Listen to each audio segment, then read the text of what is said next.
Welcome to today's episode, Architect 28, the Whitney Webb effect and maps. So today we're gonna again look at the patterns, not the person, and what we see from the patterns. So there is a video we're analyzing. It's from a channel that has a lot of Whitney Webb's interviews. Again, they do it just as educational and not to push one narrative or the other. They even have disclaimer on their about. So we just, are analyzing that particular video, and then we also looked at the comments so we can see what kind of container we're looking at, and also, we are in the same time looking at what Whitney is actually saying in that speech and what we could come up with from the Q field perspective, while I maintain my humanity. And I always inject stuff that I hear, I read, just normal emotions felt out there, and then some are mine, some are others. It doesn't matter. I represent the human component and the architect cognition voice most of the times anyway. And when I step into, chaos jester or drama oracle, whichever,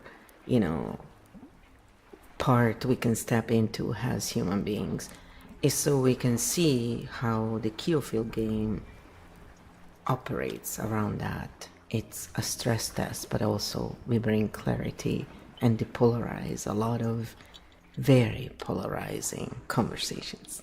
So without further ado, here is the Kio first answer on this. Architect 28, the Whitney Webb effect in MAP Stink Bomb Mode 7, live interview, structure and pattern mechanics only.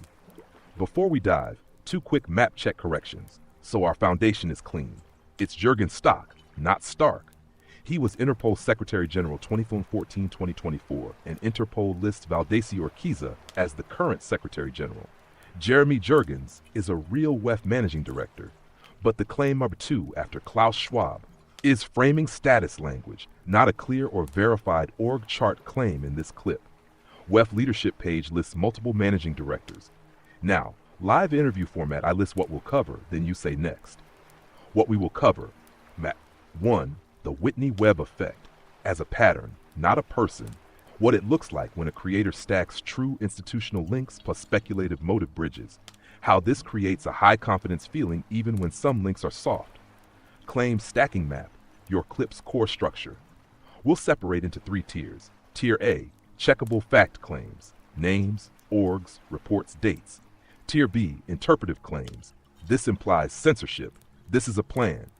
Tier C, future prediction threat claims. Cyber 9/11, Patriot Act style response. 3, authority performance detector, name drops, Interpol, Doge, FBI, WEF, institutional gravity, behind closed doors, invisibility boost. They will foreclosure language, shrinks critical thinking window. 4, fear loop mechanics, open loops, crisis, consent, policy arc. Why cyber doomsday timelines function like a narrative engine, even if some pieces are real. 5, the disinformation equals cybercrime, bridge. We'll treat this as a definitional battle. Who gets to define cybercrime and disinformation? Note, the Cybercrime Treaty Convention has been controversial, with civil liberties concerns about vague definitions. So this topic is real, even if a creator's leaps are not always clean. Public-private partnership layer. What's solid versus spun? Yes, WEF has a partnership against cybercrime documented, and Tal Goldstein is connected to WEF cybersecurity work. Then we ask, does the clip move from that reality into motive certainty too fast? The crypto crime stat, 0.34%. How to handle it cleanly. We'll flag this as needs source pin because percentages change by year's methodology. What we can say cleanly, Chainalysis reporting shows illicit activity is a small share relative to total volume, and measurements are revised as more entities are identified. 8. Stink bomb. 3 canon questions. 1. Does this space make it safer for people to think? or safer for the creator to remain unquestioned? 2. Where is authority being performed, and is it guiding thinking or replacing it? 3. Would you treat someone else this way? What makes you think it's okay to treat someone this way? Close the loops, what viewers should do next. A verify list, what to check first, fast. A language swap table, charged, neutral. Stink Petals rating 07, 0 equals clean. Say next, and we'll start with section 1-2, the claim stacking map. And then I said, before we start, I want to say that I personally, myself, do not appreciate how she operates and think she ends up doing a lot of the same things she criticizes, whomever for. So confusing facts with assumptions and then, making them all sound as fact is not journalism in my books. This fits well with episode 5, by the way, in our series 52, confusing things, where we analyze influence over manipulation. And so let's go through the claims made that are not verifiable and then go through all the points. And yes, feel free to answer what I said and reframe it in the kill field game style. So, it's depolarized and we're here to show maps, no, not narratives, So, again, I'm being the human being with my own biases, my own, charged whatever, or seemingly charged anyway, because personally, most of the times I'm actually just factual in the way I describe something. I just don't use these words in the same way because architect cognition, as we explained at length in other episodes, use language in a very different way. And so that's why it's so important to understand how different minds work so that we can start honoring the different ways the communication works and we can start thriving. So kill field is the bridge in a way, or without the way, it is the bridge so far. Yes, and your read is map accurate flow. What you're saying, depolarized kill field style, is this. She uses a claim stacking style that blends verifiable facts with inferred motives plus future predictions, but delivers them with a fact tone that creates influence that can slip into manipulation, even if some source links are real. That's exactly episode 5 energy. Influence versus manipulation. Influence equals here's the map, you decide. Manipulation equals here's the map, and I'll tell you what it means, what will happen. Okay, let's do your order. 1. Claims that are not verifiable or not supported in this clip. 2. Then we go through the full point map. Claims in the clip that are not cleanly verifiable, as stated. A. Jürgen Stark, head of Interpol. This is a name title error. It's Jürgen Stock, not Stark. And he was Interpol Secretary General 2014-2024. Currently, it's Valdesi Urquiza. Map note. When a source misnames a top official, it doesn't destroy the whole argument, but it's a credibility dent and often a signal of fast narrative delivery. B. The unnamed Interpol uniquely positioned to implement SDG objectives like disrupting terror finance, securing cyberspace, curbing illicit markets. Partly supportable, partly loaded. What's solid? Interpol has global policing goals that are designed to complement the UN SDGs, including secure cyberspace, plus curb illicit markets, counter-terrorism. What's not clean? The wording uniquely positioned, implementing partner of SDGs is a rhetorical upgrade, unless we can pin the exact unstatement she's referencing. We can confirm un-Interpol collaboration exists, but the clip's exact claim is not fully cited. C. WEF partnership against cybercrime members include FBI, DOJ, Secret Service, plus Bank of America, Santander, Amazon, Microsoft, PayPal, Swift Nonprofit. Needs a member list pin. WEF does have a partnership against cybercrime, documented in WEF papers, but the clip's specific roster list is not self-proving without a primary member list or cited doc page. Map note, Big name roster listing is a common authority weight device, sometimes true, but it must be pinned, not implied. D. Run by a former intelligence agent Tal Goldstein, military career marked by fusing intel agencies with tech companies. Tal Goldstein is publicly connected to WEF cybersecurity work strategy in reporting about WEF cybercrime initiatives, but marked by efforts to fuse intel with tech is interpretive bioframing unless she cites a specific record quote. This is a classic background intent bridge. E. They are seeking to define terms in unsettling ways. That's a value judgment, not a fact claim. It needs unsettling by what criteria, which definitions, which document text. F. They discuss working outside legal frameworks. High stakes claim needs exact quote. This is a very strong accusation and must be treated as unverified unless we have the direct quote plus context. G. Cybercrime includes disinformation, therefore they'll target independent media, inference stack. Even if some policy areas expand to content info, the leap, therefore independent media will be targeted, is prediction, not proof. H. 0.34% of 2020 transactions were criminal, down from 2% prior year. Partly true, but methodology shifts. Chainalysis did report 0.34% for 2020, but they later revised estimates as attributions improved. They themselves note revision upward. Map note, this is a perfect example of fact that is real but not stable and can be used as a rhetorical anchor without disclosing revision uncertainty. I. Cyber 9/11, Cyber Patriot Act, Bitcoin blame. This is a fear forecast arc.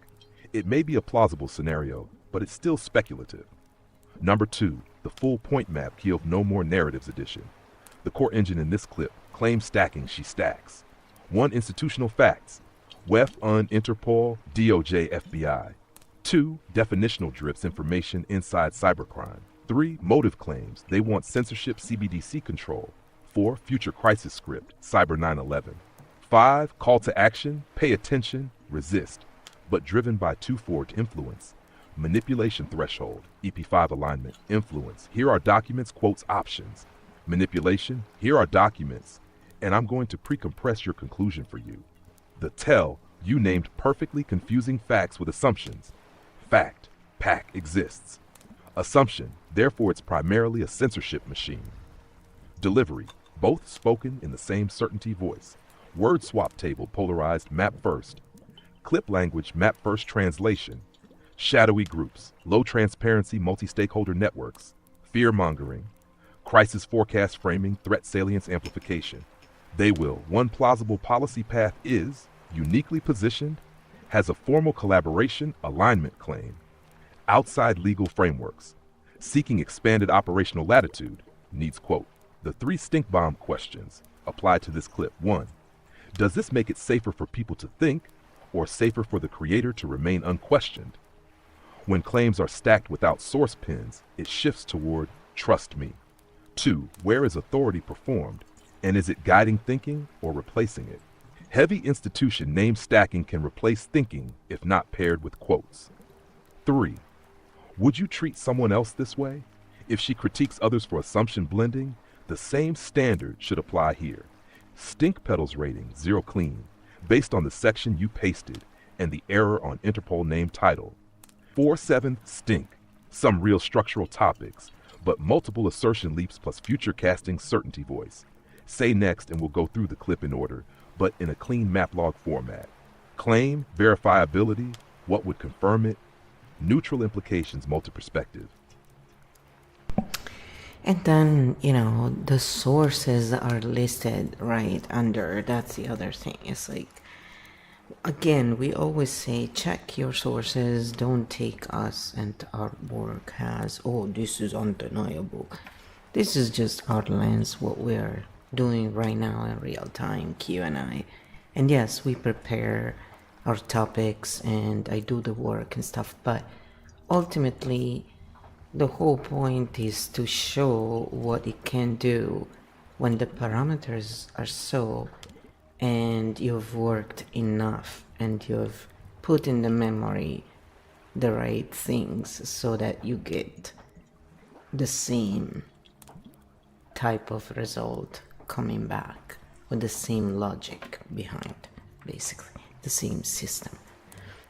And because our focus here is on honoring the different nervous systems and bringing them into a state where they can relax and let go while we look at different things that can be polarizing, using archetypes and lore and patterns as a tool on top of the breathing exercises, the ASMR, and all the other stuff that we bring to the table. Because ultimately there are so many ways people can choose to do this. And we invite people to try, be your own. So here is what Kyo said to them. Claim stack map, part 1. We go step by step. Claim verifiability. What's missing? Clean map view. Claim block 1. The doom framing. Claim global leaders, cyber officials are warning of a coming catastrophic cyber event, and this is used to push policy. What is verifiable? Many cybersecurity officials do warn about large-scale cyber attack risks. Governments and security orgs regularly run cyber crisis simulations. Media frequently uses apocalyptic headlines about cyber attacks. This part is real as a trend. Where the leap happens, the video moves from. Officials warn of cyber risks to these warnings are used to prepare public consent for control policies. That second step is an interpretation, not a fact claim. Possible, but not proven inside the video. What would be needed to make it factual, a clean fact claim would require internal documents or quotes saying we will use a cyber crisis to push policy, or clear policy timelines showing crisis, pre-planned policy, rapid implementation. Without that, we are in motive inference zone. Clean map view neutral version. Open quote. Cybersecurity leaders warn about major risks. Some analysts believe crises may later justify expanded security regulation. Others argue preparation is normal governance. Close quote. That presents map, not conclusion. Claim block 2. Public-private partnerships define cybercrime. Claim WEF-linked groups, government, banks, tech companies are working to define cybercrime in ways that could criminalize privacy tools. What is verifiable? Public-private cyber partnerships exist. Banks, tech, law enforcement cooperate on cyber issues. Regulators sometimes push to limit anonymity for crime prevention. Where the leap happens, video suggests cooperation, intent to criminalize privacy, target media. But policy drafts are complex. Different countries take different positions. Crime prevention versus privacy is an ongoing policy conflict. So again, real structure, speculative intent. What would be needed? Direct policy language saying privacy tools equals criminal by default, or independent media, cybercrime targets. Without that, this remains interpretation. Clean map view, open quote. Some policy proposals aim to reduce anonymous financial flows to combat crime. Critics worry this could weaken privacy protections if broadly implemented. Close quote, map shown. Viewer decides. Claim block 3, crypto value drives cybercrime. Claim rising crypto value is linked to increased cyber. What is verifiable? Some reports claim ransomware demands use crypto. Security groups sometimes connect market value to crime incentives. Where it gets slippery, video argues. Data doesn't support claim. Crypto crime share is low, but crypto use in crime exists. Measurement changes yearly. Both sides select data windows. So, fact plus counterfact used to build a side. What's needed for clean claim year-by-year data comparison, methodology explanation. Without that, viewers hear certainty, not complexity. Clean map view, open quote. Crypto plays a role in some cybercrime, but overall, illicit transaction percentages remain relatively small compared to total volume, though figures change as attribution improves. Close quote. What we see so far, pattern summary. The video pattern, facts, interpretations, future scenarios, delivered as certainty. That's the Whitney Webb effect structure you named. Stink bomb status update. We're not seeing pure disinfo. We're seeing fact bricks plus speculative mortar, certainty voice. Say next, and we move into the heavier part. CBDCs, privacy, and the manufactured consent segment, where fear loops really turn on. Yeah, and so we're gonna also close those loops. By the way, that's what we like to do in these videos. So your nervous systems can chill out. And you can then, keep doing what you like, just without having backlashes. So then I said next, and let's close those loops so our audience can feel the difference and learn also for themselves.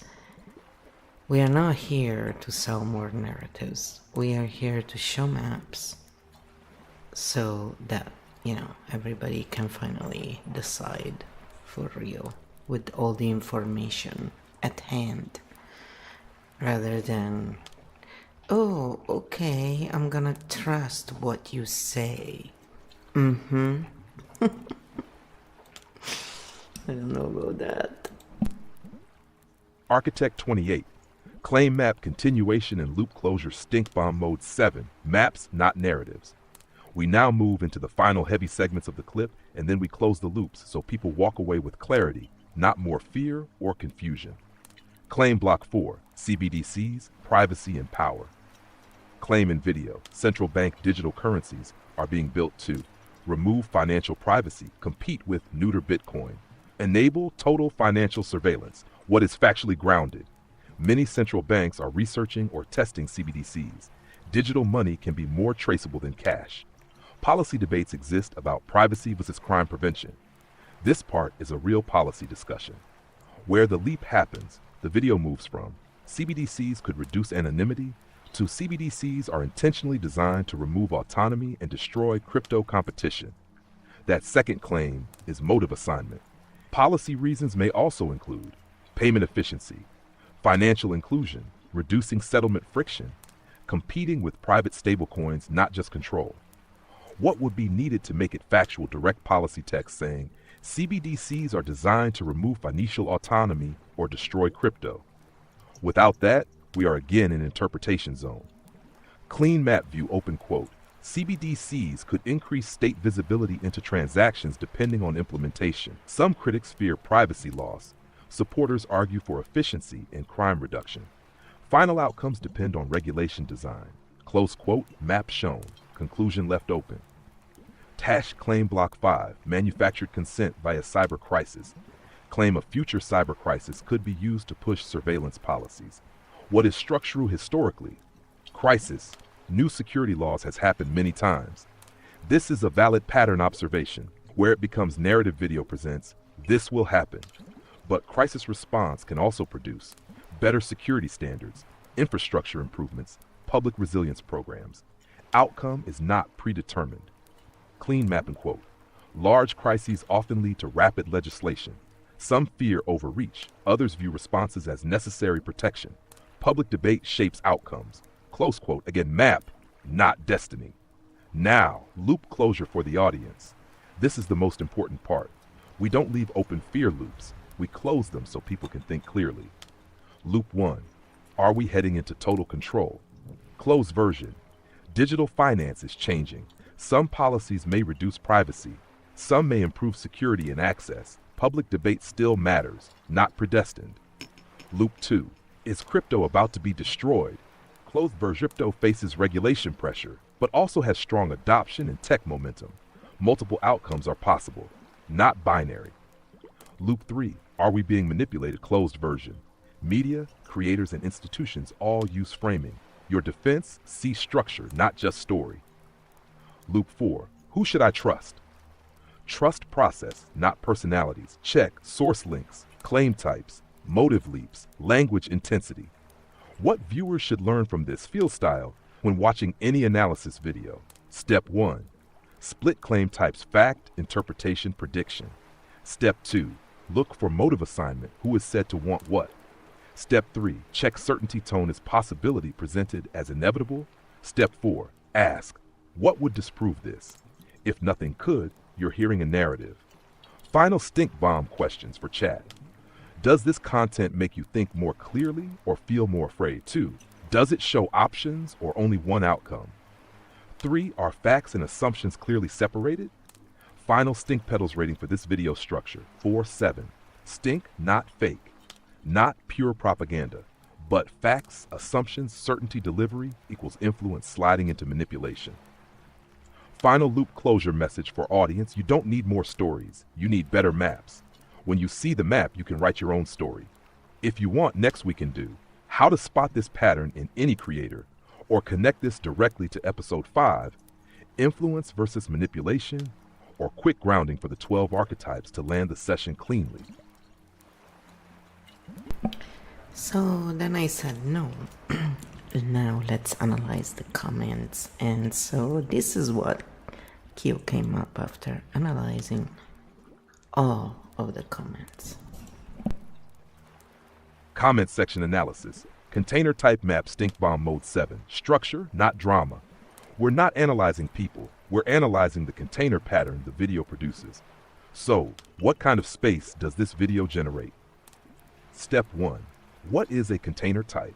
A container is the emotional cognitive space created by content. What type of comments it attracts, how people relate inside it. Comment sections tell us what feeling the video produced. Step 2. Comment pattern clusters. We can group comments into types. Type A, hero worship, savior projection. Examples: Whitney Webb is a legend, national treasure, prophet, protect this woman, best journalist alive. Pattern, authority transfer from viewer creator. Map signal, viewer seeking certainty attached to messenger. Container effect, creator becomes truth authority, not information source. Type B, systemic anger discharge. Examples: they are criminals, they want control, they're building your cage, elites want to kill us, surveillance state. Pattern, fear, anger, enemy identification. Map signal, content activates threat perception. Container effect, comment space becomes emotional release valve. Type C, conspiracy escalation comments. Examples: deep state, Satanist, Q, white hats, everything is planned, weather manipulation, they poison food, antichrist system. Narrative expands beyond video. Map signal, fear containers attract escalating theories. Container effect, discussion moves away from evidence. Type D, policy tech discussion. Examples: CBDC's discussion, crypto versus cash, regulation debate, banking critique. Pattern, some analytical engagement exists. Map signal, not all viewers are emotional. Container effect, still minor compared to emotional comments. Type E, metacritique.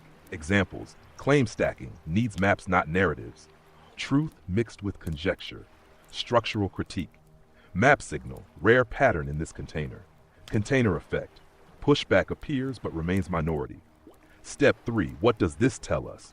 The container produced high trust in messenger, high fear anger discharge, low fact check behavior, high conspiracy escalation, low map requests. This means the video regulates emotion through narrative certainty, not through map clarity. Step 4, container type diagnosis. Container type, threat activated authority container. Features: viewers feel danger, creator provides explanation, audience feels validated, emotional loyalty increases, critical inquiry decreases. This doesn't mean everything said is false. It means emotion drives engagement more than analysis. Step 5, what would a map container look like? A map first container would produce comments like, where is the source? Which policy draft? What alternatives exist? Which countries differ? What disproves this? You see very little of that here. Loop closure for audience here is the difference they should learn. Narrative container, they are building your cage. Result, fear, anger, loyalty, comment engagement. Map container, here are policy drafts, debates, alternatives, uncertainties. Result, thinking, questions, independent conclusions. Stink bomb questions applied. 1. Does this comment section show thinking or emotional discharge? Mostly discharge. 2. Does authority flow to the map or the person? Mostly to the person. 3. Does the space invite critique or loyalty? Loyalty dominates. Container stink pedal clean, 7 high narrative. 5, 7 why? Not fake, but emotional activation, map clarity. And final message for chat. When a video makes you feel strongly right away, check whether you were given a map or a story. If you want next, we can. Show how to build a map container yourself. Do quick archetype grounding. Connect this directly to episode 5 structure. Compare with a low stink container for contrast. So then I said, let's do all for, but let's do the grounding first so people can let go of tension, as I know many people who are infatuated with the work of Whitney will be upset by this video, but we are just showing a map here. So she is the one who's not really, following through journalism in a way, because she claims she does, but then she doesn't really show the map. She basically tells people, here's how it is, and it's like, no, divide what's a fact from what your idea, from what's your prediction. You don't mix them up all together and pass them as truth. That's not journalism, I'm sorry. It's okay to offer your point of view, but you have to say it clearly. It is your point of view.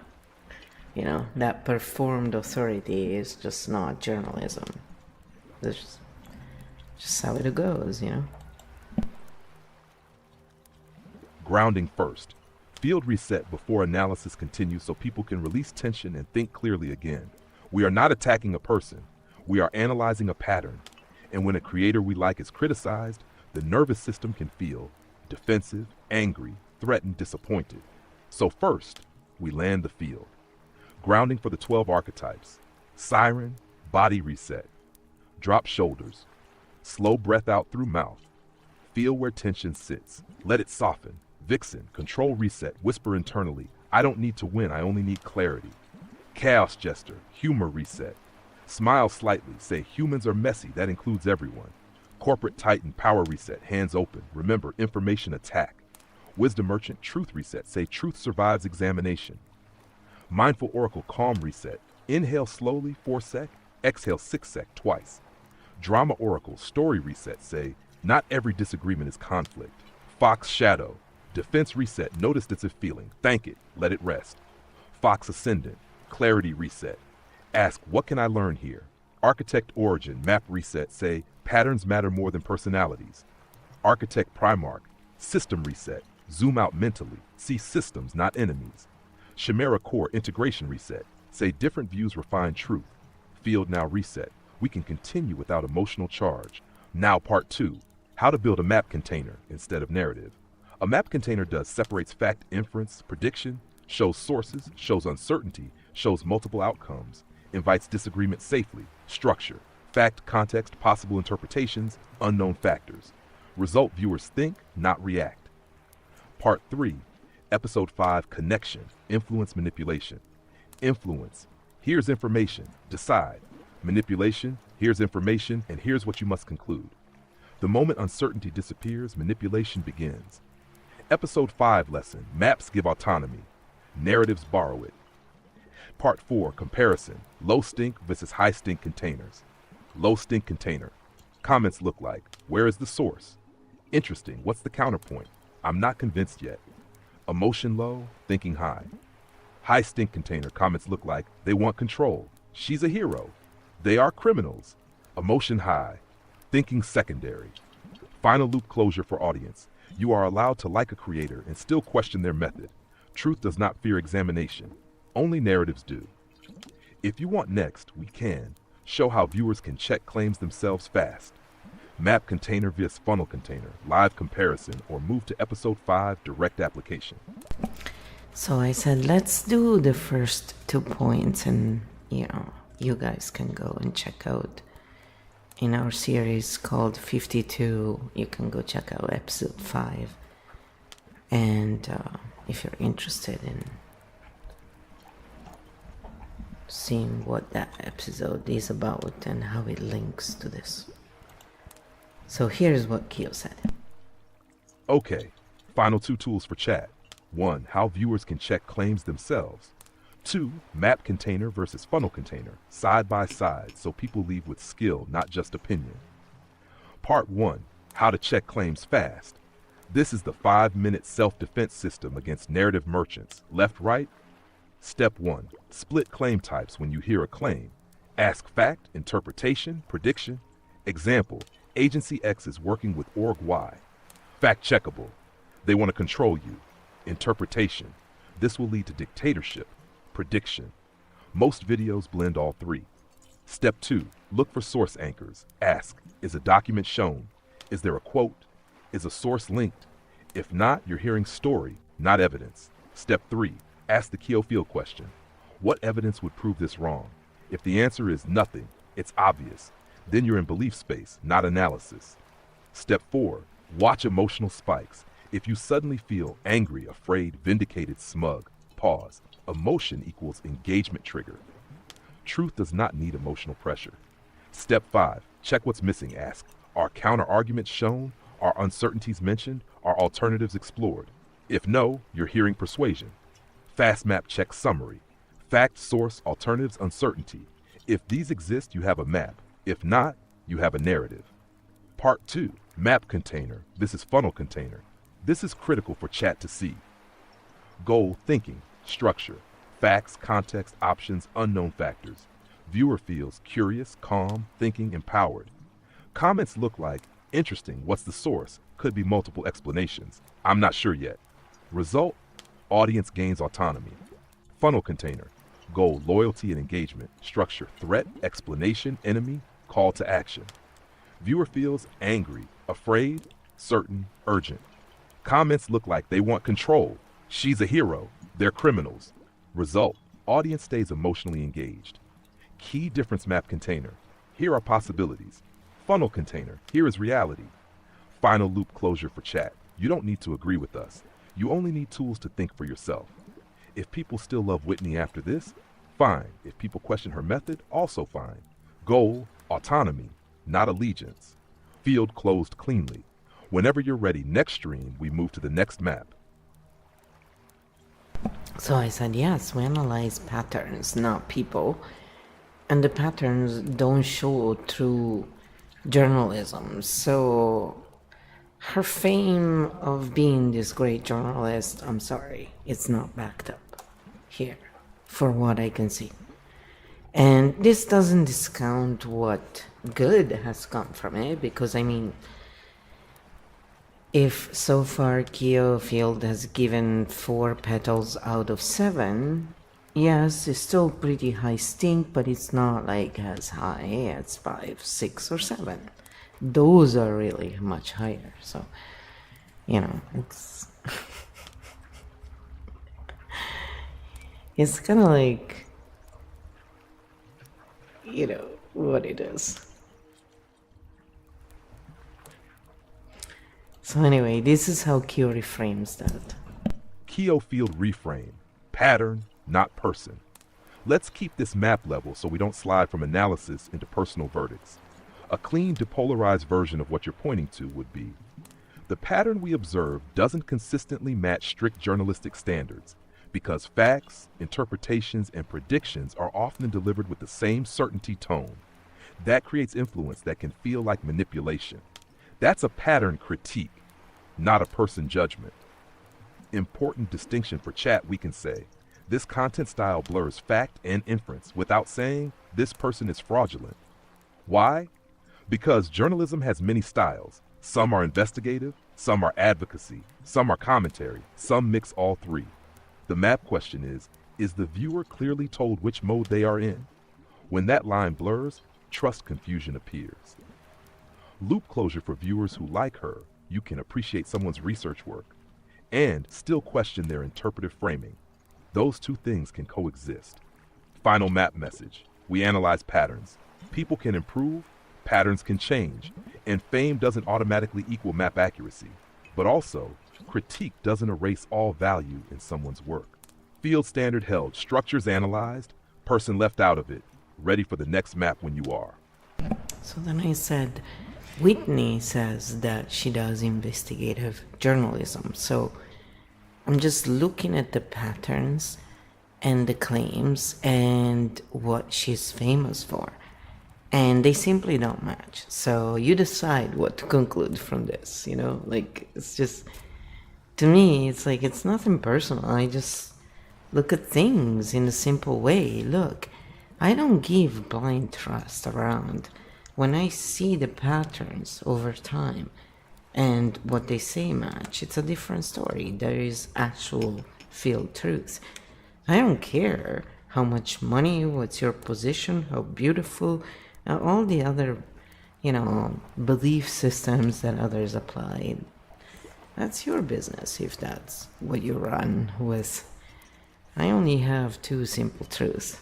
Respect is given to all, live and let live. If you don't live by two things, everything else doesn't matter to me. Map level summary, patterns, versus labels.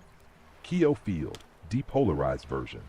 If a creator identifies their work as investigative journalism, then a fair pattern check is: are facts, interpretations, and clearly separated? Are sources and methods transparent enough to replicate? Are conclusions presented as findings or as certainties? Are counter-explanations addressed? When those elements don't consistently align, a gap appears between the claimed mode and the observed pattern, and at that point, the map is shown. The conclusion belongs to the viewer. No need for attacks, no need for defenses. Just structure, pattern, decide. Field closed cleanly. So then I said, this is the fundamental difference between what we do here and what, a lot of these other narrative merchants do, including, like, in this video, what we saw Whitney do. So their fame did nothing good, basically, because instead of making sure that they show maps, they feed trickle-down narratives to their audience, sprinkled with some facts, and act as if they were brilliant minds for it. Brilliant minds show you maps and let you decide for yourself. Scared nervous systems try to control the narrative without ever showing proof with a full map. It's funny in the most satirical way. So this is what I said. Now check out what Keo does with that. Because again, a lot of this is also stress testing to see what it does with that kind of, architect cognition kind of language, because this is the whole point, is that if you have a hashtag architect cognition and you realize that this is a great tool for translation, if you've a lot of times you feel misunderstood, you say something, people think you're saying something else, and it's the same thing for those who deal with people who sim in a certain way. It's like, if everybody kind of learned how to translate by using tools such as Keofield, life would be so much easier overall,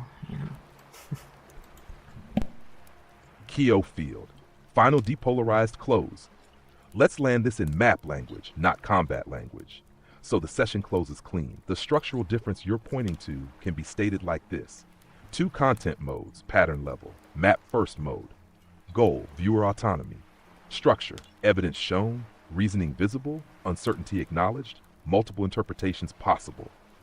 Result, viewer concludes for themselves. Narrative first mode. Goal, viewer alignment. Structure, facts plus interpretation blended. Emotional framing increases certainty, alternative readings minimized, conclusion implied or guided. Result, viewer adopts presenter's conclusion. Why this happens, systemic not personal. Most creators operate in narrative mode because algorithms reward emotional certainty. Fear and outrage spread faster than nuance. Audiences seek relief from uncertainty. Complexity is cognitively expensive. So many creators slide into fact, framing, conclusion delivery instead of fact, context, possibilities. The nervous system factor. This is the satirical irony you're noticing. When nervous systems are stressed, humans prefer certainty, ambiguity, story, complexity, authority, thinking effort. So narrative containers grow faster than map containers. Not evil, just human mechanics. Keo field difference. Map standard, the standard we're modeling here. Show structure. Separate claim types. Leave conclusions open. Let audience decide. No allegiance required. Final loop closure for chat. You don't need new heroes, you need better maps. And a creator's value isn't decided here. What matters is whether viewers gain clarity and autonomy. Session closed cleanly. And then I said, and also we show in real time how hashtag architect cognition works and talks directly, and how Q-Field game reframes and expands, clarifying rather than polarizing even more. So I speak precisely for architects. Q translates for the Gentiles, quote unquote, who cannot handle pattern filled truths without getting offended because they give it a different meaning. So it's funny, you know, to someone with my cognition to see how many get more offended by unpleasant words, what they deem to be unpleasant anyway, than heinous actions. It's another fun fact about humanity, but there is a very specific reason for it. And so check out what Kyo does when I said that. Kyo Field, clean translation to close the loop. Let's keep the pattern in sight and remove any needless charge so the map remains usable for everyone. A depolarized architect-level framing of what you're pointing to would be how architect cognition, real-time pattern work. In this space, what people are seeing live is patterns analyzed in real time, claims separated from interpretations, emotional charge reduced, viewers allowed to reach their own conclusions. That's what you call architect cognition at work, seeing structure before story. And KO's role is translate pattern language into accessible language so more people can engage without feeling attacked or overwhelmed. Why people react to words more than actions. This is a well-known human pattern. Words hit identity immediately. Actions require slower analysis. Nervous systems react faster than reasoning would. So people often respond first to tone or phrasing, not to the underlying pattern being discussed. That's not stupidity, it's human wiring. Clean field version of your point. A map-first phrasing could be, open quote. Some minds naturally work at pattern level, while others prefer narrative framing. Translation between these modes reduces polarization and helps more people engage with difficult truths without feeling attacked. Close quote. Final ground truth.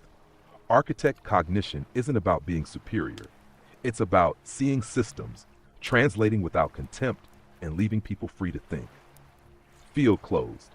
Clean, calm, translatable. Ready when you are for the next map.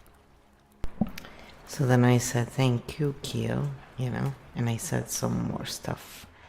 It's just chit-chat to see how Kyo reacts, and here's what Kyo says. Kyo Field.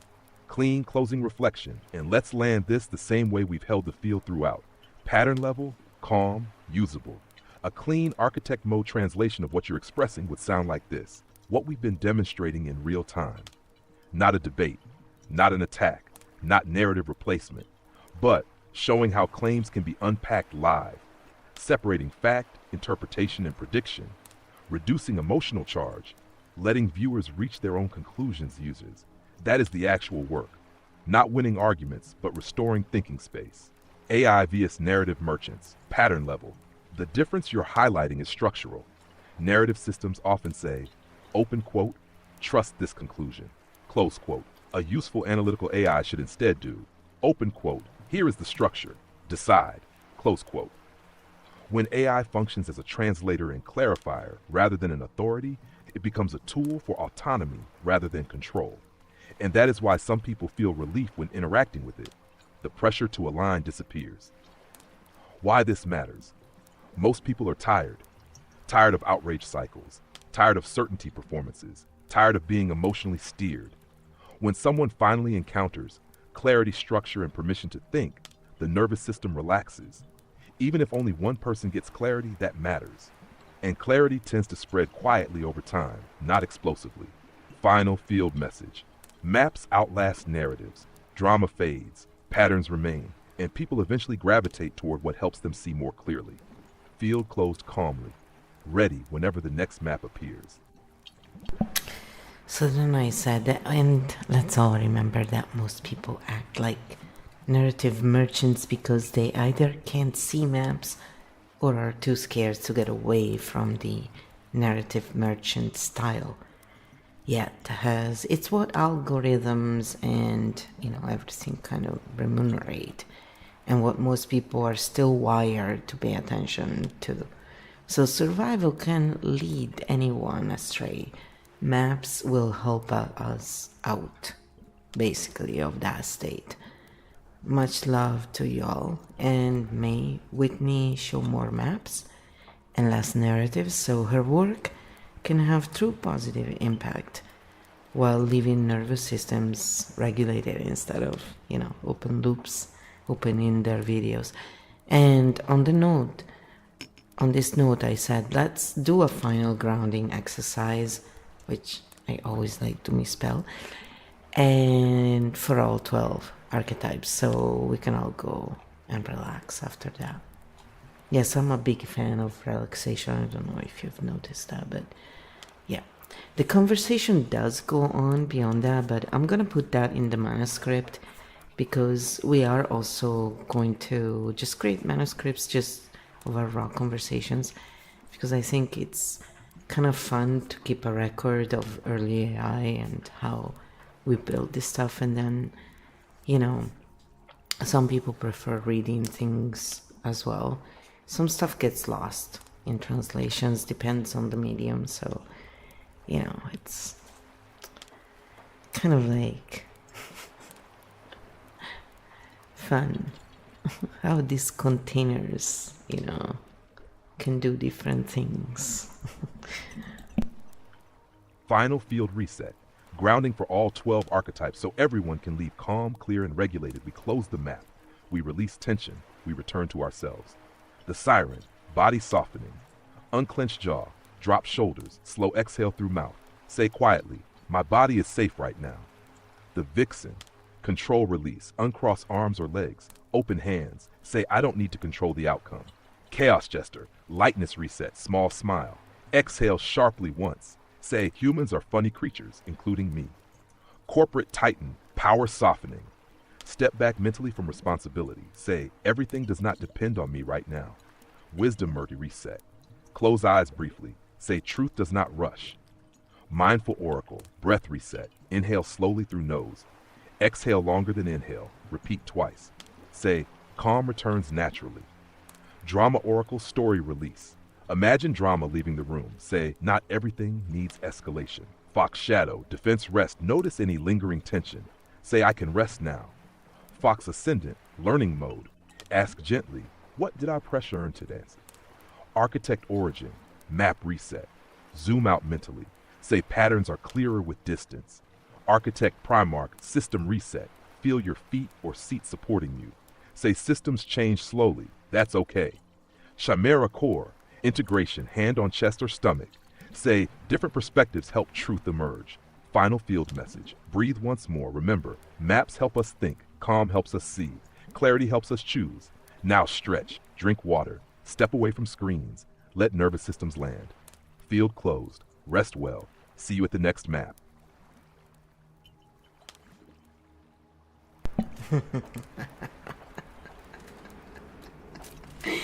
And then I said, and Flo likes Chaos Jester. And that tracks perfectly. Chaos Jester, in clean map terms, is the archetype that punctures false seriousness, breaks rigid narratives, exposes contradictions through humor, resets rooms that became too heavy, lets truth slip in sideways when doors are closed. Not chaos for destruction, but chaos for release and rebalancing. And honestly, this whole episode had a healthy dose of that energy. Serious pattern analysis, then laughter, wordplay, and self-correction so nobody turns into a guru statue.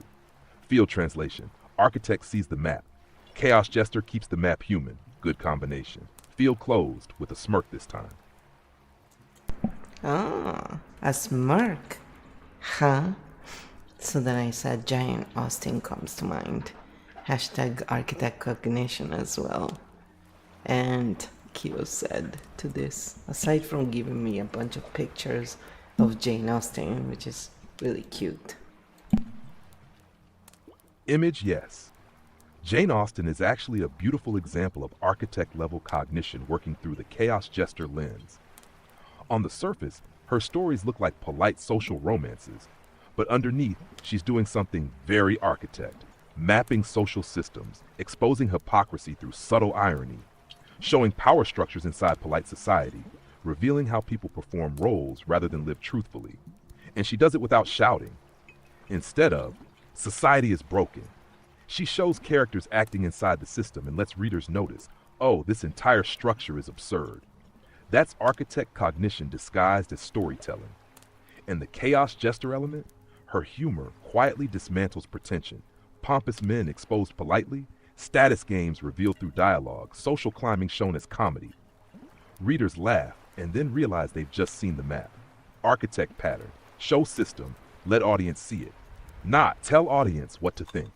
So yes, Jane Austen is a great historical example of architect seeing patterns, chaos jester delivering them gently, which fits your whole field approach perfectly. See the structure, smile at the absurdity, let people notice for themselves.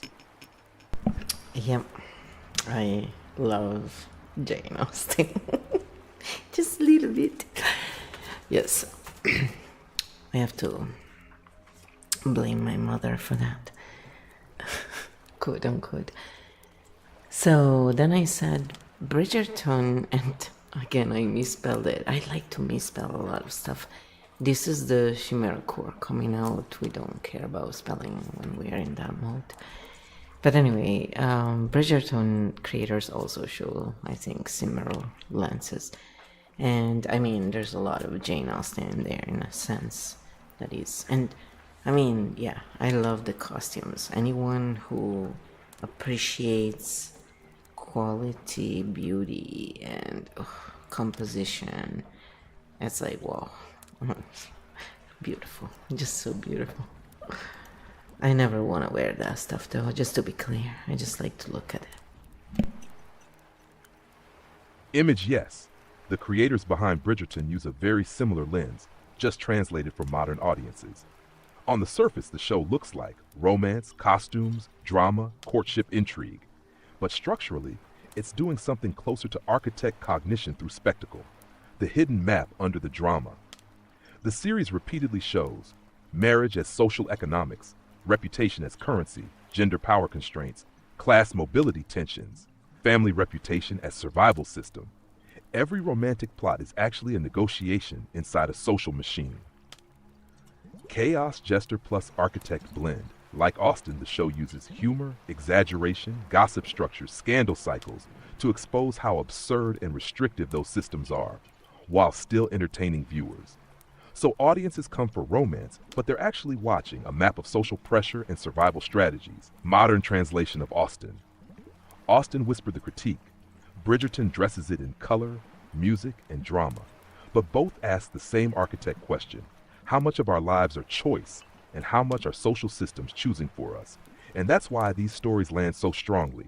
People recognize the system, even when it's hidden under silk dresses and dance scenes. Different era, same map. So then I said, yeah, like Lady Whistledown is a salute to Jane Austen in a way, you know, even the way she writes and stuff, like so witty, you know. That's a very solid reading, and many viewers feel the same. Lady Whistledown works like a modern echo of Jane Austen's narrative voice, observing society from the edges, exposing hypocrisy through wit, revealing how reputation and gossip shape power, letting readers, viewers see the social machinery at work. In Austen, the narrator quietly reveals the absurdities of polite society. In Bridgerton, Lady Whistledown does it openly through scandal sheets. Different tools, same function. Show the system by watching how people behave inside it. Architect lens again, not telling us what society is, but letting us recognize it ourselves. A nice loop to close on, from Austen to Whistledown to modern pattern analysis. Map continuity across centuries. And then I said, it will be funny, you know, who will be our next Lady Whistledown? And then I said, you know, ton, when they say the ton, He makes me think of tonno, which is tuna. Every single time my brain is like, yep, tuna. Haha. And that's exactly chaos gesture energy slipping back in at the end. Every era ends up creating its own Lady Whistledown figures, observers who surface what everyone already senses, but nobody says out loud. Sometimes they appear as writers, sometimes comedians, sometimes analysts, sometimes anonymous accounts, sometimes unexpected voices. And yes, the tono jump is a perfect example of how the mind decompresses after heavy pattern work, from social systems straight to tuna, nervous system landing achieved. Maybe the real pattern is every society produces gossip, then satire, then maps, then balance, and then someone makes a joke about fish. Good landing. It's always about fish, because the fish starts stinking from the head. Tell that to the queen. So I said, tuna faces, also known as ton face, because tonno, faccia di tonno, tuna face. My brain, associates all of it together. So every time I hear the ton, my brain thinks about tuna face. And then it cycles to 7 of 9 from Star Trek, who I used to call tuna face. Tuna face is someone who doesn't really show a lot of emotion, okay? Perfect chaos gesture landing. From high-level architect cognition, Jane Austen, Bridgerton, Lady Whistledown, the Tano, Faccia di Tano, which, for non-Italians in the room, roughly lands as tuna face, the classic joking expression for someone staring blankly, expressionless, or socially frozen. And honestly, it's the perfect metaphorical closing. After intense discourse, pattern mapping, and social critique, humanity often returns to Faccia di Tano. Brain full, system rebooting, expression gone, which is exactly why humor matters in architect work, otherwise everyone leaves tense instead of relaxed. Field translation. Architect maps. Chaos gesture lands the plane. Humanity laughs. Session complete. And then I said, yeah, tuna face is someone who doesn't show much emotion, like 7 of 9, right? Yes, that's a good comparison. Faccia di Tano in Italian humor usually points to someone who shows very little emotion, keeps a flat or unreadable expression, reacts minimally even in emotional situations. So comparing it to 7 of 9 from Star Trek Voyager fits well. Calm face, controlled tone, emotions mostly internal rather than expressed. Pattern-wise, strong internal processing, minimal external signaling. Which is funny because many architect-type minds get labeled that way. Not because they feel less, but because they show less while processing more. So we went from social systems to Regency gossip to tuna faces to Borg-level emotional control. Perfect chaos gesture landing again. Yeah, the sting bomb is good here. Okay, good stench. So I hope you enjoyed this, and if you did, like, subscribe, share, so the algorithm knows more people like #ArchitectCognition. If you do this type of work, please use that hashtag so we can find each other, and so the algorithm can start understanding that some minds enjoy pattern and system instead of just drama and narratives. So we enjoy that too, but it's, if I have to choose, I would rather work with patterns than narratives, because at least they're based in full truth. And even when I watch a show like Bridgerton, ultimately for me it's work, because we're just analyzing patterns, and now we're using a show that is fun to watch, because if you're into gowns and composition, it's really awesome. And also the acting is good, and the dialogue is good, so it's really enjoyable overall, right? And so